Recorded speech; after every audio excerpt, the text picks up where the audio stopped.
The iRacing Radical E-Cup then roars into its second week of 12, and it heads to a place that is known at this moment in time as one of the greatest racing circuits that the world has ever produced. We head to a circuit that has seen it all, that has done it all, that has battled it all, and has produced some of the greatest racing moments, racing lines, heritage, history, folklore, you name it. Welcome to Suzuka, the ultimate racing circuit in the world, and welcome here to Racesport TV's coverage, brought to you on Racesport TV and on iRacing. My name's Jake Sperry. JR Gregory is along with me for today's action, and JR, what a circuit this one is. It is one of the only few figure eight circuits in the world of motorsport, and figure eight circuits have a very good track record. Yeah, such a fantastic combination, the Radical SR10 and the Suzuka circuit. It is absolutely outstanding, highlighting all the strengths of this car. Plenty of power, a lot of mechanical grip, downforce where it's needed. And as we're watching lap underway here, about to go into 130R, we're going to be going through that, Jake, flat all day long.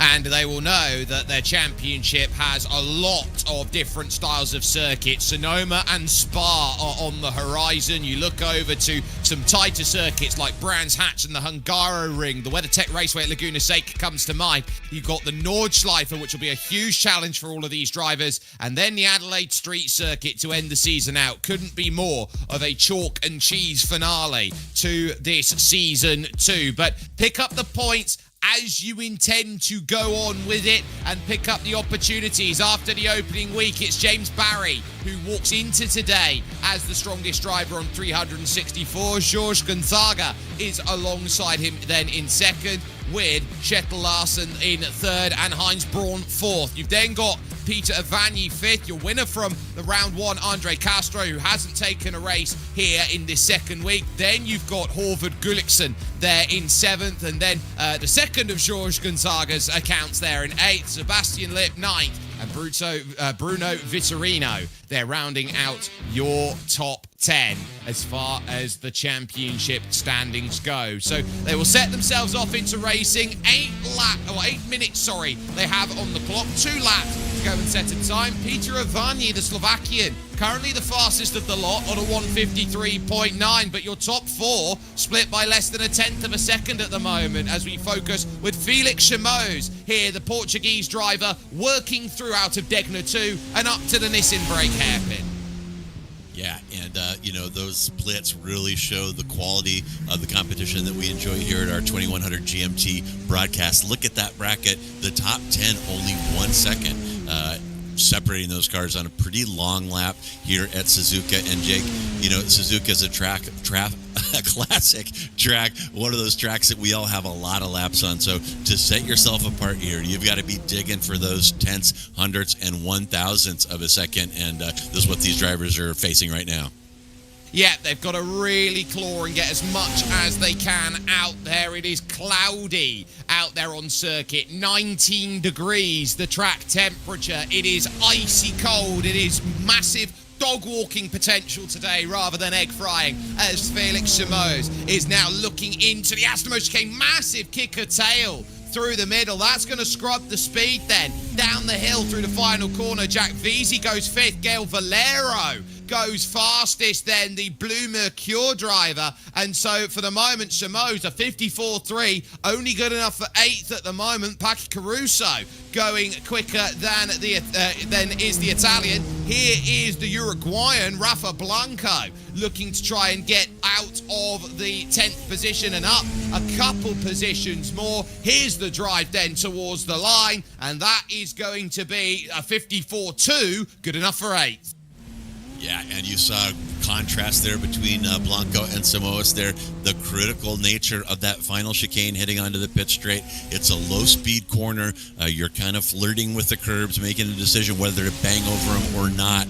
And very, very minor mistakes there can take huge chunks of time. If you get a bad exit there, easily a half a second can be lost down that pit straight. And that is going to be a critical spot in this race here this afternoon. Yeah, this is going to be all about who manages what, as here is Erle Gulliksen looking to try and make the push towards the line and hopefully improve on a 55.3. The lap won't count, and so Gullikson is going to be stuck on the final row of the grid, which is currently there with Chris Wetz at this moment in time. Jorge Gonzaga out of laps as well. He's gone 9th fastest here with his attempt, so that's the field sorted with half a minute left in qualifying. So an easy time of things for car number 1, jumping in on what you'd feel out there for Gale is a one-off, and really proving that there is pace and there is certainly a lot of it to go and manage out there at this point. So you look over at how this field is going to stack. 13 laps here today at Suzuka. It'll be enough to really challenge if you can stay in range of the cars in front.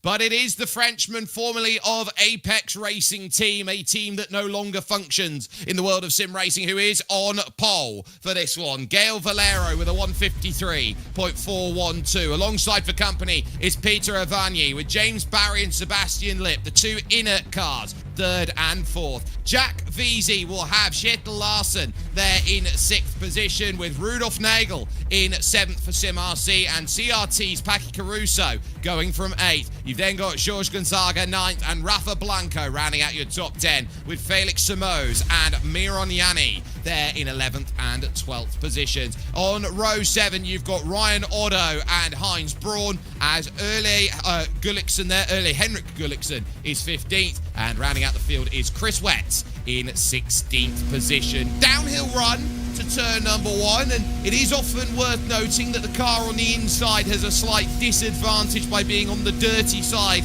of the circuit compared to the clean rubbered up line that you see on the left hand side of this Suzuka circuit, which has now in recent years been owned by the Honda Group. Now, in terms of what they have, the same company that owns the likes of Motegi at this moment in time. We just await for Gael Valero to get his setup happy as he wants it, as we also note Ryan Otto onto the grid. They have 2 minutes to grid up, and we now currently sit with 35 seconds remaining, but with all 16 on the grid, it is now time to get ourselves ready. 13 laps ready to start here at Suzuka. Lights are on, lights are out, and we are underway. Slow start by Valero, and that's going to open up the chance. Avagny's going to be attacked by James Barry here into turn 1. Sebastian Lipp trying to look to the inside, and he's not going to quite get it. Avagny through the second curve, gets there. One car sliding in the background. That's going to be Ryan Otto sliding about and just about avoids trouble, but we are clean aside from that. Kjetil Larsen attacking then up through the S-curves and over towards the Gyaku bank. Yeah, and Valero swamped off the start right there after dominating qualifying with a 0.2 of a second gap over P2, and he can't get that car off the line. You mentioned this could be a one-off race for him, and these cars, 450 turbocharged horsepower and no traction control, can be tough to get moving on cold tires, and you saw Valero struggling there. Yeah, Valero struggling then on the early laps. We've got Rudolf Nagel now, the Austrian, trying to get by Caruso. A little bit of lean against each other up into what is colloquially known as Kobayashi corner. That's why there's a bit of contact back there, as well as Felix Samozis the one who runs out. Myron Yanni is the one who ends up there, and Heinz Braun has a perfect view of this, and he's going to try and thread the needle. Is he? No. Wisely backs out, heading to Spoon. He has to get all out of shape, trying to avoid contact there. That was as much avoidance. He stamped on the brakes harder than the anthill mob could. Yeah, that was crazy. Braun, I had my eye on him for the hard charger. Didn't qualify particularly well, but Braun has a lot of pace out here. Very aggressive. So I'm actually still only lap 1, keeping an eye on Heinz Braun to put some of these cars behind him, and he's likely to do it in a hurry while traffic is heavy and the cars are packed together tightly. One lap then's going to be scored complete. It is Peter Avagny in the lead. We'll take a driver's eye perspective here with Sebastian Lipp. This is the view that you could have when you're out there driving on iRacing, and there is so much great sim racing on iRacing coming up, including the iRacing Sebring 12, which is coming up tomorrow. So for the moment, you now start sitting back and saying, if you're in this radical SR10 that Sebastian Lipp is, you've got to deal with a car that is very, very light for the power that it holds. In terms of its brake horsepower per ton, it sits at about 600. Yeah, crazy stuff. These cars fully 1,000 pounds lighter than the popular MX-5 Cup race car with 450 horse. They are absolutely a handful. And boy, looking back at Valero now, this track has a lot of drafting that's going to take place. These cars are going to get sucked together, and Valero needs to watch that gap ahead to lip, or he's going to be in trouble if those top three cars get away. Valero's going to be on an island and will miss his opportunity to convert his pole position into a victory. As you say, Caruso getting a little friendly there with Kettle Larson. Yeah, Kjetil Larsen is not going to be best pleased with Paki Caruso just missing out his braking zone there, and suddenly Rudolf Nagel for Sim RC is right into the picture, and he's going to want to get himself involved at Spoon. It's off camber through here, and you've got to be careful putting the power down out of Spoon. It's very easy to light up the rears and see yourself spinning to the inside through this section along the west straight, up and over the top, taking this climb, and you never notice that there's a bridge here heading to 130R, but it is the most committed corner on the lap. They are flat at 240 kilometers an hour. Caruso going a mile wide there as they set through, and they're also trying to stay in the trains of the cars in front. Everybody diving through. This is Jorge Gonzaga's view of it, then the Portuguese driver. He's stuck in a sandwich right now with Nagel in front and Rafa Blanco behind us for the race lead. Here come the inert train looking to make through. Barry to the inside, Avani on the outside, and Avani I think is going to have to yield with it as there's more too wide in the middle. Wow, and you see those teammates working together there as Barry taking advantage of the slipstream, shooting through the inside of Avani. Oh, no. Great, respectful driving, and here comes a big one in the back. Is that Odo involved again? Odo, very, very fast driver we see in the Radical Americas Championship. We'll see them on Sunday, but Odo, very, very fast in that field, but struggling today. Yeah, I think he's been rattled by his turn one issue because he really pinched down on Heinz Braun, took away all his track, and that's why he ended up around. He was stuck on the outside with a bit of contact, and that's why we've seen the change at the moment. It's four, I would say, at this moment in time, JR, 4.5 cars in this front train. At 1.1 seconds is Jack Veazey. He's not there, but he's also not there. Yeah, VZ sniffing around back there, and the cars in front of him start fighting as we take a look at Ivani turning in a little bit on Heinz Braun right there, and oof, you know, it's outside my pay grade to make a call on that one. Probably a racing incident there, though, but we do know, and Odo well knows, that Braun quite aggressive. If he sees a sliver of light, that SR10 is going to get stuffed down there. And here we are with Sebastian Lip from Ivani, from James Berry up front, heading into 130R. And look at the velocity. A little dip on the grass on the right side to widen the entry, and we are flat. Floored through there off onto the AstroTurf. That is risky, but you have to do it on every lap if you want to run at the pointy end of this field. 265 kilometers an hour they reach through that section in a car like this, a track car like this. That is a staggering speed already. James Barry, look at him, he's trying to shake off the tail here of Avani and Lip. Lip's going to go to the inside here, and is this going to be roles pretty much reprised going in through 2 straight laps? Knows the answer to the outside of Kjetil Larsen, as now here goes Paki Caruso, who decides, you know what, it wasn't enough I ran up the back, I'm going to give you a little bit of a paint scrape as I go by. So Caruso getting right up friendly, making the pass as well as Jorge Gonzaga, who's made great progress. Yeah, Caruso getting his work done out there. Another driver who is not shy. He will finish most races with paint chips from a couple of his competitors. That'll put him up 2. And look at Jorge Gonzaga, who's sitting in P6 right now, having climbed up 3. Gonzaga, our hard charger right now. Vets as well up 3.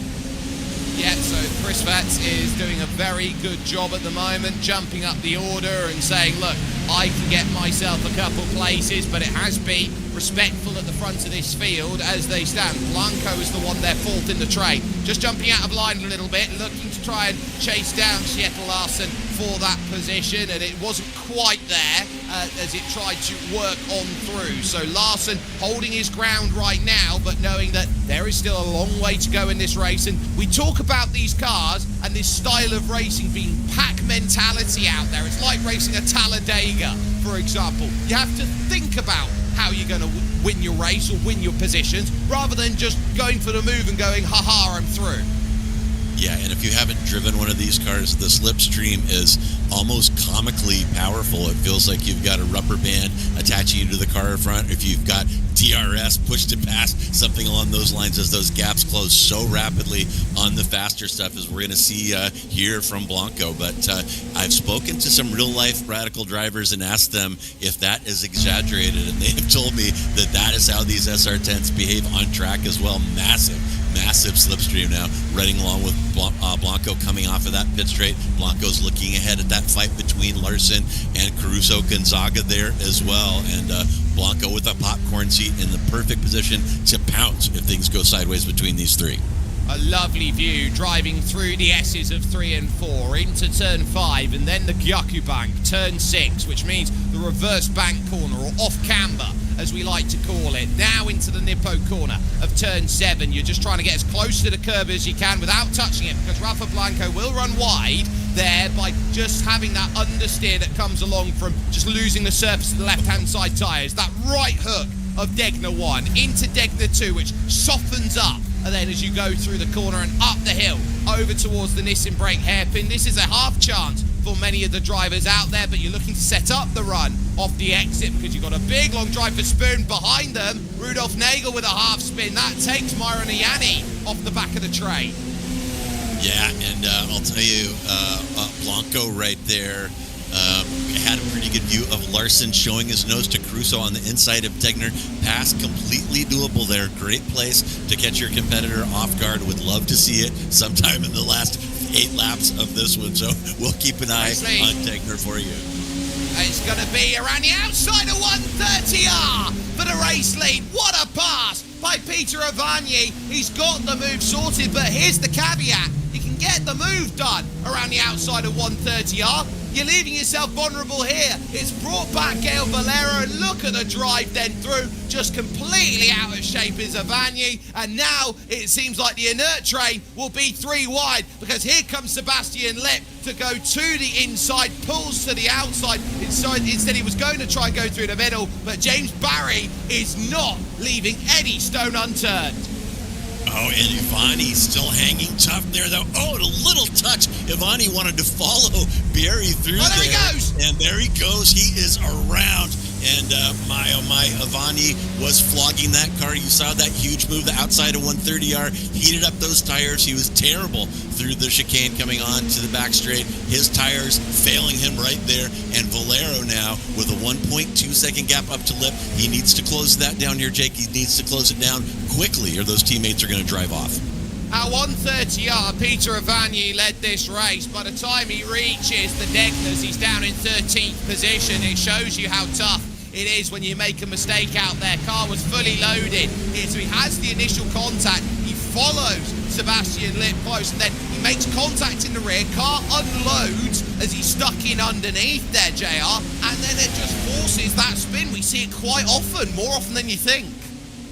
Yeah, just a tiny little bump is enough to get these things upset. They are really on the absolute ragged edge. If you have not driven one of these SR10s, shame on you. Go ahead and grab one. And a reminder, this is the top split of the public server, 2100 GMT, as we show every Friday. So you can get out here, appear on RaceBat and on the iRacing YouTube channel with some of the best drivers in the world. And you're seeing it right now as Barry leads Lipp through Degner for the 6th time. Yeah, the pure white machine behind there of Gail Valero is keeping himself then honest at this stage, but slipstream is the key of the game. At about 1.5 seconds, you start to feel the rubber band snap, and that's what they're going to be looking at here. But it's very clear to me at the moment, you look at James Barry and Sebastian Lipp, they sit down, and as far as teammates go, they have free license to go and race. I don't care if you're my teammate. Right now, this official race is about me versus you, as we've just ticked over onto lap 7. Ryan Otto to the inside, then getting the pass done on Ole Gulliksen. Yeah, Odo just trying to make lemonade out of the lemons that the first handful of laps have served him up, and that will put Odo back to his original qualifying position of unlucky 13 here for Ryan. And I know that this is not how he wanted this one to go. He's capable of much, much better. But, sometimes you get the elevator, Jake, and sometimes you get the shaft. Yeah, sometimes you find yourself going all the way down and you'll need to take your dumbwaiter to get back up to the top. So, at least at this point, Rafa Blanco is holding himself steady. Look at the drive off the exit there from Paki Caruso. It's clear with the way he's angling the car right now. He's prioritising exit. Sebastian Lip tries spoon as an option. I wasn't expecting a move like that this early in the race. It's lap 7 of 13. That's your half chance. You're just going to allow Gael Valero in. Yeah, I'm very surprised by that, actually. Plenty of race left, as you said. Lip tries a very dubious move to the outside of Spoon, compromising the lines of both of those cars. That's letting Valero right back into the draft train. You see that gap has dropped down to 0.6 now from Valero up to Lip. So Valero right back in it, swamped off at the start, running in P4 for a while, now in P3. And Valero right now, with 6 remaining, in position to grab that top spot on the podium. Well, Sebastian Lip and James Barry are two of the best radical drivers in the world. Gael Valero is one of the best drivers in the world as far as this goes. Now, car spun at the final corner is Erle Gullikson, so he's going to drop back. In fact, he's just missed the chicane, so he's now dead last with a missed chicane. It's not often that you see it at Astamo, but that one hurting. Heinz Braun through on Chris Vett, so that's another change of position that's gone through. But 1, 2 and 3, they sit at the front of this pack. And I think they just need to look at each other here, to James and Sebastian, and go, right, we can have some calm, we can have our battle for the win, but we can't battle right now.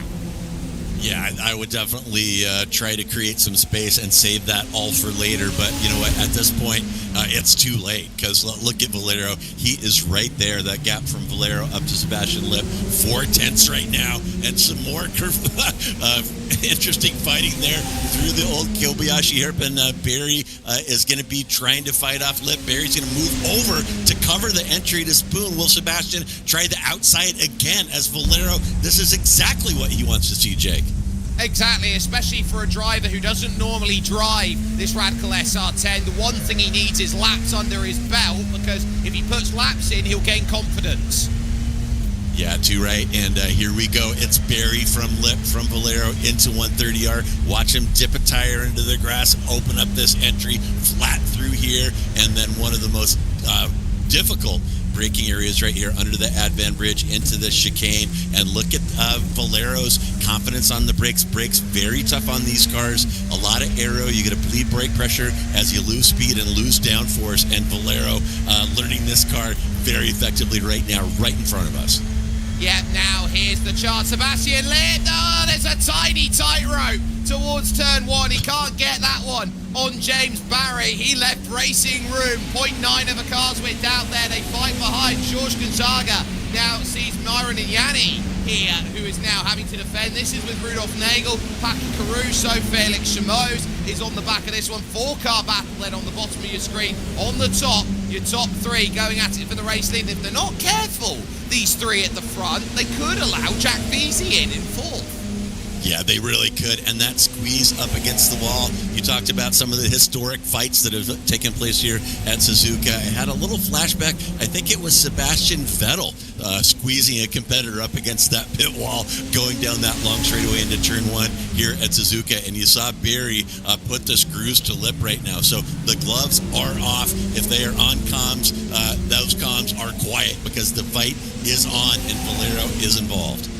Yeah, they had almost a flare of Senna Prost 91 about it, the line there. The only difference is that Sebastian lifts when Ayrton Senna doesn't. Round the outside of Spoon, part 1, part 2, you're not going to get there. It's off camber, so they are really chucking it against each other. These are 2 drivers who know no quarter. And do you note there for Sebastian Lip, the Michael Schumacher helmet, as he moves to the outside, looks to do the move that Fernando Alonso did on Michael Schumacher in 2005. What a pass! Yeah, gets it done. We saw Ivani do it later. It cost him some tires. It cost him some grip and cost him his exit right here. Let's see if Lip does a little better. And it looks like he does. He gets a good drive out of that final chicane and already has a 3/10 gap back to Barry. Now Barry not only has a teammate in front of him, he's got Valero behind him and very, very close down the stretch. 4 laps remaining. They're just going to have to work out where they want to be. I think Gale's very happy to sit back there and try and gain the places with maybe 3 or even 2 laps to go here in this race. I think that's going to be the big ideal that they will sit with at this moment in time. Chasing each other now to the Gyakubank corner and over towards Nipo. A few changes going on further down the order. Shimoz and Caruso see now that Avani and Otto have caught up in terms of their race. So that chase is going to be on a group of 4 as Nagel and Ayani are fighting in front of them. That could so very easily be a group of 6 by the time lap 13 rolls around. Yeah, and Valero is looking so good right here, Jake, as time ticking down. And I'll tell you, I know that you've called a lot of races here at Suzuka. I've called a lot too, and I've seen more than one race out here end with a twofer on the last lap. You got to think that that is in the back of Valero's mind here. It very much is. There was contact going through the Nippo corner between Avani and Caruso, and that's left Ryan Otto with a chance off the exit. Gets dry where there's none for Caruso. Good pass by Ryan Otto. He goes on through and continues to jump up his order. And once more, now you start looking at James Barry. If he can't keep the pace here of Sebastian Lip, Gale Valero is going to go full gale force and move on through and try and gain that place. He can't get the run here through 130R. Suddenly, Sebastian Lip, I think, has got the afterburners on here. He's given himself about a good half a second. Yeah, and I'll tell you, these drivers have pretty kind conditions out here. Oh my goodness, there's a little tap there. That is Nagel and Iani touching in 130R. Holy cow. It's amazing that that one didn't end in tragedy. It looks like Iani is going to have the inside line, though, coming down the pit straight. And here we go. There is the move for P2. Gale Valero couldn't sit back and wait any longer. He can't let Sebastian Lip run away. He's got to chase him down. And so it's his responsibility to do so through the S's. Good pass, and now, how does he hold himself in that regard? Kjetil Larsen to the inside through the S's now, and is trying to fight with George Gonzaga. 3 S's side by side. The Gyakubank's normally the decider, and for Kjetil Larsen, he'll get it on George Gonzaga. Great pass. Rafa Blanco with the best seat in the house to it. Yeah, some great fighting going on up and down this grid as we see week in and week out. And Sebastian Lip right now has absolutely lit the wick. He's turned in a 153.309, making him the fastest man on the track. He's even got about 2,500s on Valero, who himself is no slouch. You mentioned his iRating. He's north of 9K out here as Valero. And Valero running out of time here to close that gap. Gale Valero at 9,500 iRating. He represents the top 1% of all sim racers. He represents a very elite club. You can only say there are less than 100 who are finding themselves in the 10K club, and most of them will be racing tomorrow in the iRacing Sebring 12 hour. But for the moment, Gale Valero is trying to get himself a win to get by Sebastian Lip, prove that he can do it in a Radical, he can do it in any car he sets his mind to right now. Bottom of your screen is Larsen and Gonzaga and Blanco, and they'll only have a couple popsicle sticks out of the window to finish this one off. 2 laps to go here at Suzuka. Yeah, and it's great to see George Gonzaga running up there toward the pointing end of the field, almost in the top 5. And George, a longtime leader of the Radical community here, a very tight community. They set their own schedule, hang out together, practice together, help make each other faster. And oh, by the way, Gonzaga peeks outside, then inside into turn 1. Can't make anything happen there, but you know that he had Larsen's attention there. Yeah, that is the dummy there to the outside, and then I'll get you down the inside where you're not looking. That was a good attempt at it, but ultimately, the only issue with turn 1 as a corner to try and do that, JR, you don't really brake that much there. In a heavier braking zone, maybe where you're going down a couple gears, it's so much more effective. Yeah, long trail braking corner there into the first sequence, 1, 2, and 3. And those sudden moves like that, make your tire temperature spike, cost you grip, and when you have Rafa Blanco right behind you, you need all the grip that you can get with 2 laps left. You definitely do. You're already down to a lap and a half. Blanco trying to move the number 13 Visit Uruguay RT car up to 6th position to go up +4 in this race. There's only one driver who's +4 at the moment in running, and that is Myron Yanni at this stage, who is 12th up to 8th place. Blanco following on here through Spoon and now trying to set it up. Yeah, Blanco will have a good run here, pretty good exit out of Spoon, and then he has to decide what he's going to do, and Gonzaga has to decide what he's going to do. Will he cover the inside? We've seen a couple of successful outside moves here, and the word may be getting out that inside defense is a non-starter here, and Blanco hanging on. He's going to have another run here down the pit straight, maybe biding his time. You don't want to pass on the second to last lap just to get past at the end. Last lap then for Lip and Valero at the front as we focus here for the moment. They're on the bottom of your screen. Valero doesn't get the chance into turn 1. They've dropped James Barry. This is mano a mano. It's hand-to-hand combat between Sebastian Lip and Gael Valero. Rafa Blanco couldn't quite find his move, but now it's about finding the 130R pass out there. This entire lap is full setup for the Frenchman, and Sebastian Lip, the German that sits in front of him, he has been a maestro when it comes to this car, as well as his brother Christoph. But Sebastian knows this season Christoph's not running this, but he is, and he's using all of that experience at the best that he possibly can, working out of Degner 2, and now climbing the rise up to the Nissan brake hairpin here in Mie Prefecture, Japan. It's a look for Valero now to try and exacerbate every corner he can. 0.4 of a second. The margin now on the run towards Spoon. Blanco and Gonzaga go side by side. Right now on the bottom of your screen, Gonzaga holds his ground against Rafa Blanco. Kjetil Larsen has got away for fifth. Now through Spoon, Valero is looking for the drive. He's at 1/4 of a second right now. He'll have a great chance on the final lap of this race. How are you going to shake him off, Seb? How are you going to stop Mr. 9.5K? Gael Valero looking for the line now. It will have to be the outside at 130R. He drives it around the outside, runs off the road, and now there's going to be door-to-door as they head into the final chicane. It's going to be Valero down the inside. Gale Force is going to prevail. Gael Valero puts one over on Sebastian Lip and wins at Suzuka.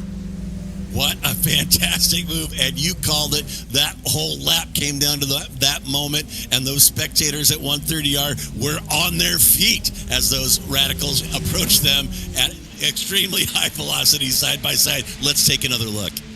Well, this is actually what's been going on then as a pass. Look, he tried to push through. It's a little naughty. He runs out wide there on the outside. It is the last lap, though. He gives a tiny bit of contact, but it's clean from them. It's just a little bit of racing. He gets to the inside. It's brilliant. Rafa Blanco does exactly the same thing as he made the pass around 130R to get by George Gonzaga. Simply magical racing here, and the car craft goes right up to the highest echelon when you see radical racing like this here on iRacing. Confirmation of result by 0.2. The end, Gael Valero gets the job done over Sebastian Lip. James Barry will finish a distant third with Jack Veazey in fourth. Then it's Kjetil Larsen for IGL Coatings and Sander Traffic Scholar. He's there fifth with Rafa Blanco sixth, and George Gonzaga finishing off in seventh. He'll have Myron Yanni, his teammate, behind him in eighth, as Peter Avani, who started this race from second, would get his recovery back to ninth. Rudolf Nagel would round out your top 10. In 11th, an up, down and all-around day for Ryan Otto, as he will have Heinz Braun and Felix Chameau's 12th and 13th. Paki Caruso will finish 14th. 15th will belong in the pocket of Chris Vett, and then Ole Gulliksen then down in 16th position. That was all that could be mustered at that point in time for him. But a fantastic day's worth of racing there, JR, at Suzuka. It proved to be all about how they placed each other in, and Inert can look at that race and say, if only we didn't fight so hard, Gael would have been straight out the back. Boy, I'll tell you what, and there were a couple dubious moments there early as you saw Lip and Barry fighting each other into Spoon, blowing their whole entry and exit out of the Spoon complex, letting Valero back in it and costing them grip. Barry's tires obviously went off as the front duo dropped him by almost 2 seconds toward the end. So some questionable fighting amongst the inert teammates early on handed Valero this one. Well, let's go chat to them, shall we? Because James Barry is here. He finished third position overall in this race. James, I think both you and Sebastian can take a good look at that race and realise you gave a massive opportunity to Gale with the way that you were battling. It was great battling, don't get me wrong, but do you feel that it was the right time to do that in the middle of the race when you had a chance to drop a driver of his calibre? Well, if you're assuming that I'm trying to work together with Sebastian, then yeah. But to be honest, I was just out for myself in that race. You know, I do see Sebastian as a rival in this championship more so than a guy who turns up for the first time. And I messaged him after the race, and he said it's a fun car, but he's not sure he'll come by again. So, I was just trying to do what I can to win that race because I knew my best chance is probably to stay in front rather than letting them get ahead because they're too quick for me, to be honest. Just a couple of places on the lap where they're just doing things that I'm not doing. So I knew if I fall behind, I might not be able to keep up. So I just did everything that I could to stay in the lead, and it didn't work out, but it is what it is. It's still solid points for you, and obviously when you're looking around at it and your teammates are rivals, you do have to do everything you possibly can to get a result. This early on in the season, picking up the consistent results, is that what you're eyeing up, or do you feel like there's race-winning potential at every round you pick up? It just depends. I mean, today I didn't expect to be fighting at the front, and yeah, in theory I had a chance to win the race. I led many laps, so... But ultimately, whenever you see like a 5,000 SOF, then you know that even for P2, P3, it's still worth picking up the points. So yeah, for sure, looking at the long term as well. And yeah, trying to give everything I can to have a good championship run. Let's talk next week, because Sonoma is going to be the next round of the championship. A very technical circuit, very hilly, lots of elevation change. Do you think that's going to be a circuit that catches a lot of drivers out just because you've got a car that's so light and so susceptible to what that circuit brings in terms of its uniqueness? To be honest, I've never driven it. I don't even know if I'll be on the grid next week. I mean, I've just been having PC issues all week, so I was really happy to be able to get on the grid today. So I really can't tell you about Sonoma. I've never driven it, so let's see.